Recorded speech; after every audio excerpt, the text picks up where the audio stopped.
Assalamualaikum warahmatullahi wabarakatuh. Untuk pertama kali ketika kita sudah menginstal Python, kita itu bisa mengeceknya melalui command prompt, command prompt atau CMD. Ada yang tahu CMD, command prompt?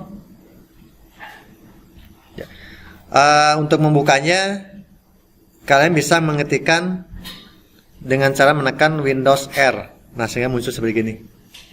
Ketik CMD, lalu enter. Ini CMD-nya atau command prompt.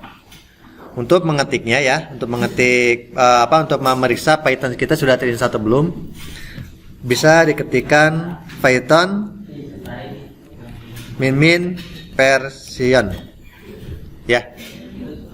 Lalu berikutnya enter.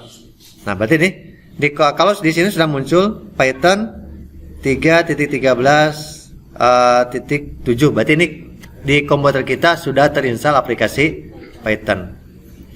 Nah, karena Python ini aplikasi pemrogramannya itu berbasis teks, sehingga bisa diketikkan di bahasa pemrograman apapun, bisa di Notepad, bisa di Sublime, bisa di Visual Studio Code, atau bisa juga di sini di Notepad.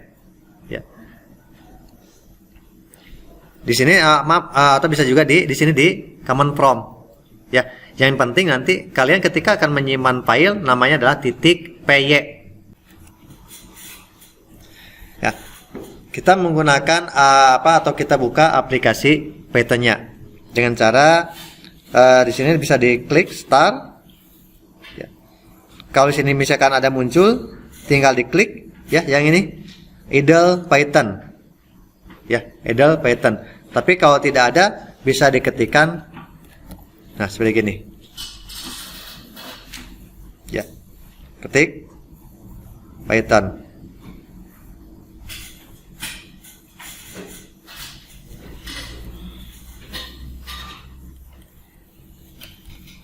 Salah ketik.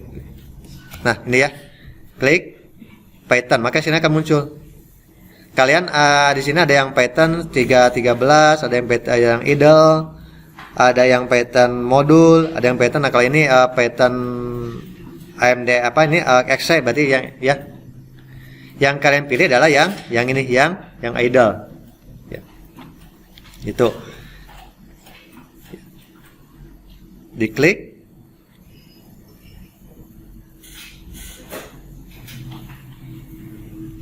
Nah, ini tampilan utama halaman Python-nya. Ini tampilan ini adalah tampilan command prompt. Tampilan command prompt-nya. Di sini tuh kalau di command prompt di sini kita tuh ada agak kerepotan untuk mengedit. Agak kerepotan untuk mengedit. Nanti kita supaya tidak repot, nanti kita jangan pakai yang command prompt. Command prompt ini yaitu dia sebagai untuk merunning, untuk menjalankannya. Di sini kita ketikkan misalkan untuk menampilkannya yaitu perintahnya adalah print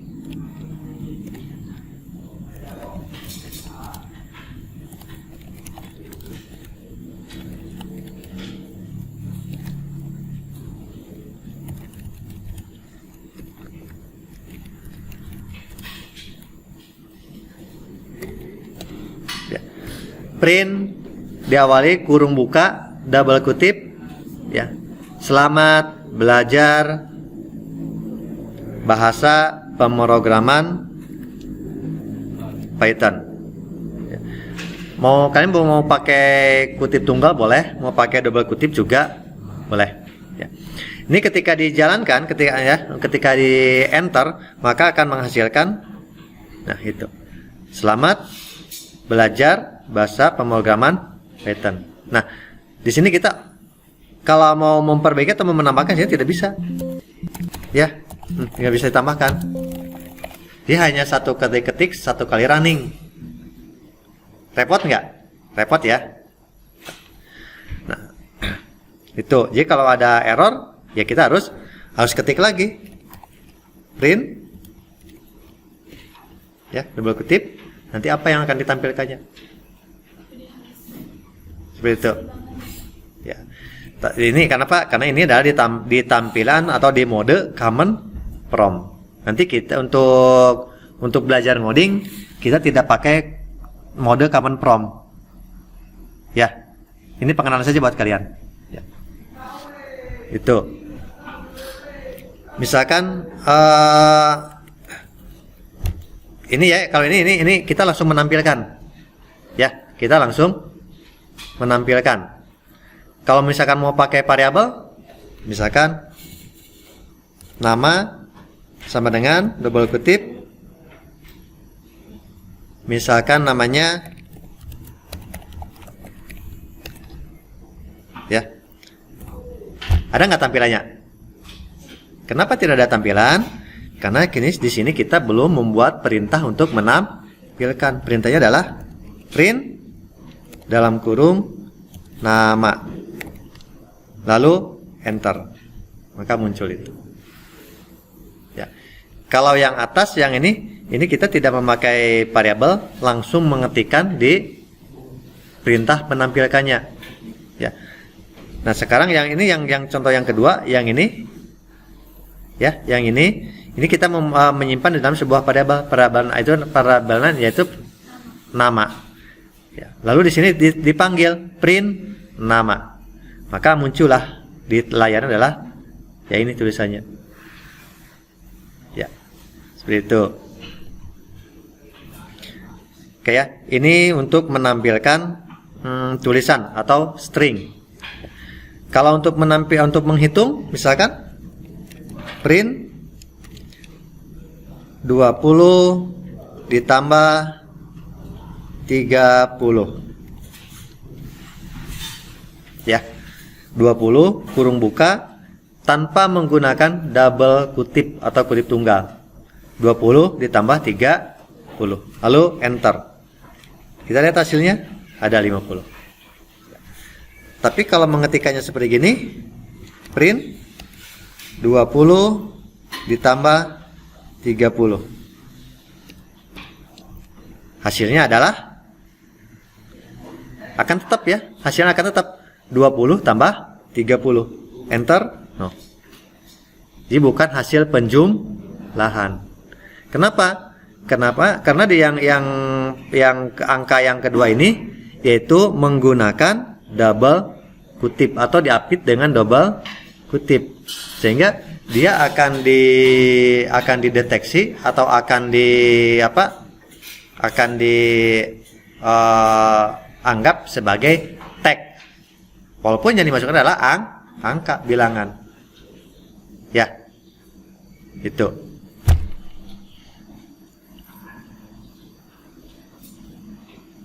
Ini bisa untuk operator ya. Ini bisa tambah, bisa kali, bisa bagi. Itu disesuaikan saja dengan kebutuhan.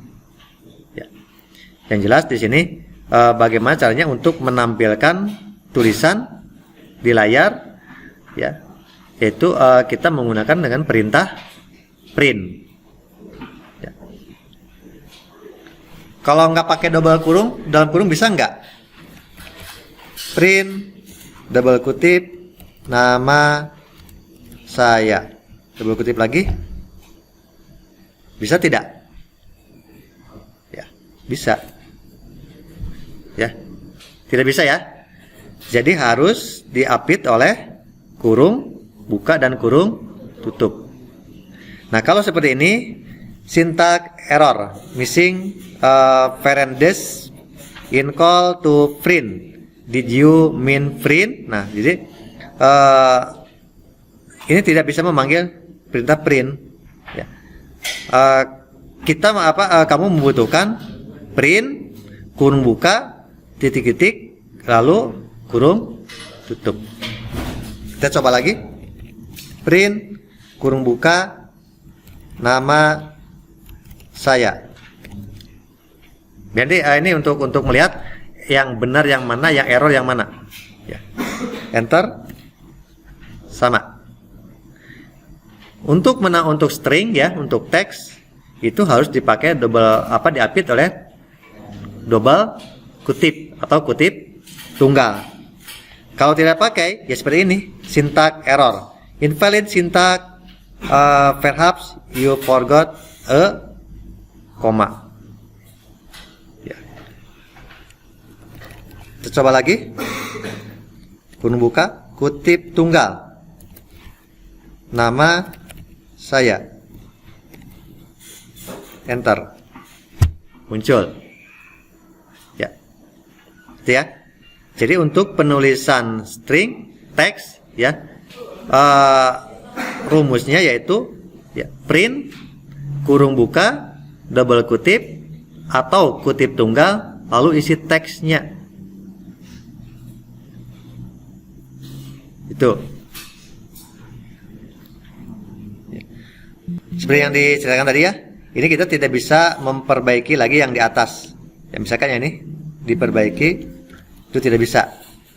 Kenapa? Ya ini hanya untuk satu kali running, itu satu kali menjalankan, satu kali memasukkan perintah, satu kali menjalankan. Ya seperti itu.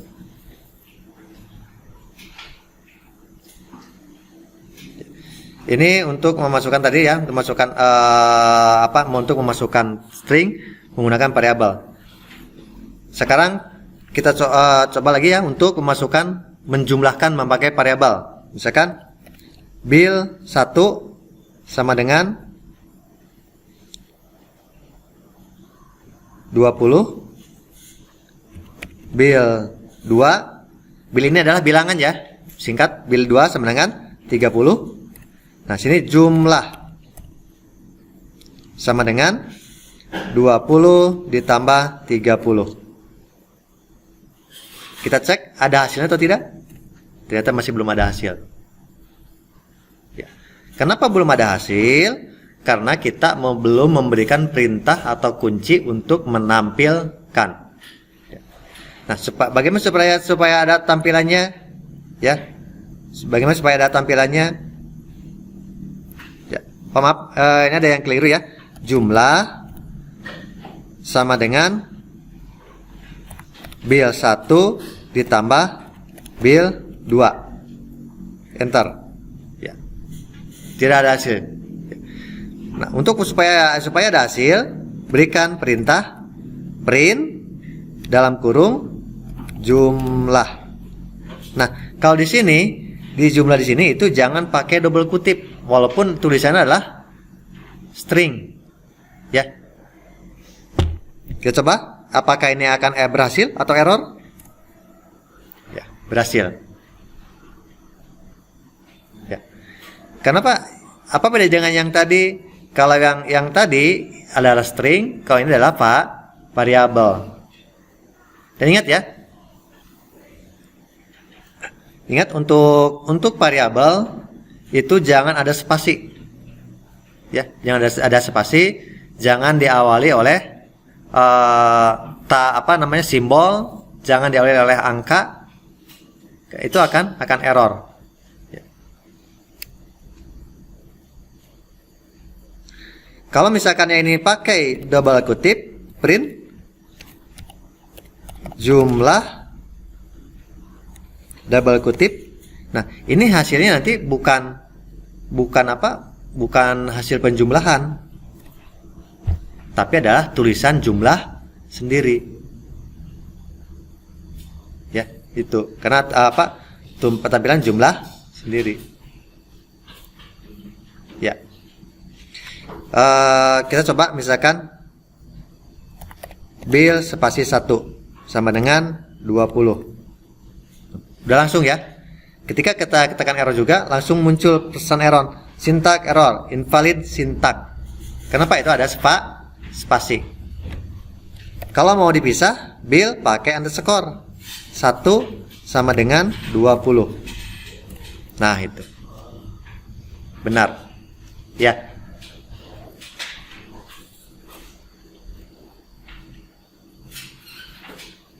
Itu ya. Ini cara penulisan variabel. Ya. Kita coba lagi, misalkan tadi tidak boleh pakai angka. Misalkan 9 bil sama dengan 20. Sama. Syntax error, invalid decimal literal. Ya, itu tidak boleh diawali dengan angka. Tapi kalau sesudah huruf, ya boleh angka. Ya.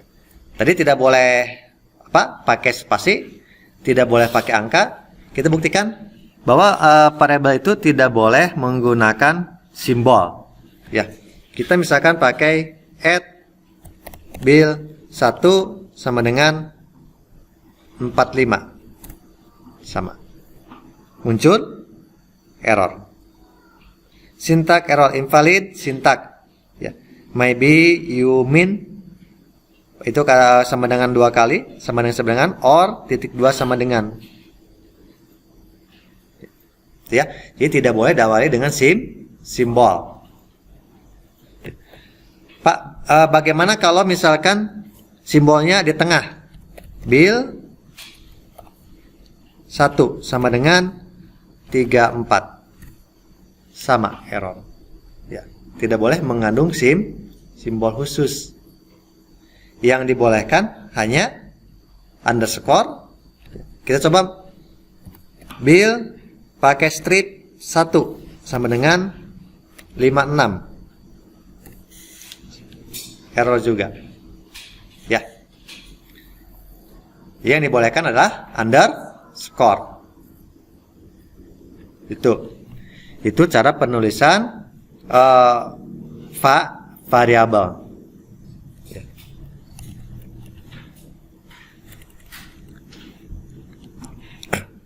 Nah, ini ya. Ini pengenalan pertama di bahasa pemrograman Python. Ya. Oke, nanti ini untuk sekarang sampai di sini dulu. Nanti kita lanjut lagi ke bagaimana kita menggunakan atau melakukan pemrograman di bahasa pemrograman Python ya, di mode editor ya, bukan di mode command prompt. Terima kasih. Wassalamualaikum warahmatullahi wabarakatuh.